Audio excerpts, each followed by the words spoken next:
ഇന്ന് നമുക്ക് ഒരു ദിവസത്തെ വിശപ്പും ദാഹവും ക്ഷീണവും ഒക്കെ മാറ്റാൻ പറ്റുന്ന നല്ലൊരു റെസിപ്പിയാണ് ഞാൻ ഉണ്ടാക്കുന്നത്.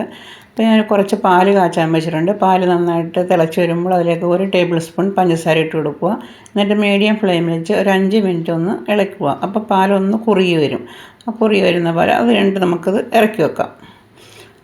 ഇനി നമുക്കൊരു പാൻ വെച്ചിട്ട് ചൂടായി കഴിയുമ്പോൾ അതിലേക്ക് കുറച്ച് കാഷ്യൂനട്ട് ഇട്ട് കൊടുക്കുക. അതൊന്ന് റോസ്റ്റ് ചെയ്തെടുക്കുക. എന്നിട്ടൊന്ന് ക്രഷ് ചെയ്തെടുക്കണം. ഇനി നമുക്ക് ആ പാനിലേക്ക് തന്നെ കുറച്ച് അവലിട്ട് കൊടുക്കുക. അതും ഒന്ന് റോസ്റ്റ് ചെയ്ത് മാറ്റി വെക്കുക. ഇനി നമുക്ക് വേണ്ടത് പഴമാണ്. അപ്പോൾ ഞാനിവിടെ എടുത്തിരിക്കുന്നത് ഏത്തപ്പഴമാണ്. നല്ല പഴുത്ത ഏത്തപ്പഴം വളരെ പൊടിയായിട്ട് അരിഞ്ഞാണ് എടുത്തിരിക്കുന്നത്. നമുക്കൊരു ഗ്ലാസ്സിലേക്ക് പഴം ഇട്ട് കൊടുക്കാം. 1 ടേബിൾ സ്പൂൺ പഞ്ചസാരയും കൂടി ഇട്ട് നന്നായിട്ടൊന്ന് സ്പൂൺ കൊണ്ട് തന്നെ നന്നായിട്ട് ഉടച്ചെടുക്കാം. അപ്പോൾ ഏത്തപ്പഴത്തിന് പകരം നല്ല ഞാലിപ്പൂവൻ ഉണ്ടെങ്കിൽ അതാണ് നല്ലത്. അപ്പോൾ എൻ്റെ കയ്യിൽ ഏത്തപ്പഴം ഉണ്ടായുള്ളൂ, അതുകൊണ്ടാണ് അങ്ങനെ ഇട്ടത്. ഇനി നമുക്ക് കുറച്ച് പാലും കൂടി ചേർത്ത് ഒന്ന് നന്നായിട്ടൊന്ന് മിക്സ് ചെയ്യാം. ഇനി ഇതിലേക്ക് നമ്മൾ നേരത്തെ റോസ്റ്റ് ചെയ്ത് വെച്ചിരിക്കുന്ന അവൽ ചേർത്ത് കൊടുക്കാം. ഇതൊരു വലിയ പാത്രത്തിൽ വേണമെങ്കിൽ അങ്ങനെയും ചെയ്യാം. എന്നിട്ട് നമുക്ക് ഗ്ലാസ്സിലേക്ക് സെർവ് ചെയ്താലും മതി. ഇനി അവലിൻ്റെ മുകളിൽ നമുക്ക് കുറച്ച് പഴം ചേർത്ത് കൊടുക്കാം.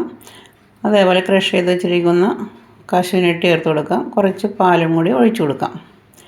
ഇനി അതിൻ്റെ മുകളിലേക്ക് അവൽ ചേർത്ത് കൊടുക്കാം. ഇതേപോലെ ലെയറായിട്ട് ഇട്ട് നമുക്ക് ഈ റെസിപ്പി തയ്യാറാക്കാം. അപ്പോൾ ദാഹവും വിശപ്പും ക്ഷീണവും ഒക്കെ മാറ്റാൻ പറ്റുന്ന നല്ല ഹെൽത്തി ആയ ഒരു റെസിപ്പിയാണ്. അപ്പോൾ ഇത് ചെയ്തിട്ടില്ലെങ്കിൽ ഇതേപോലെ ഒന്ന് ചെയ്ത് നോക്കുക. ഇതുപോലെ ഒന്ന് കഴിച്ച് നോക്കുക. വളരെ ഈസിയല്ലേ, എളുപ്പമാണ്.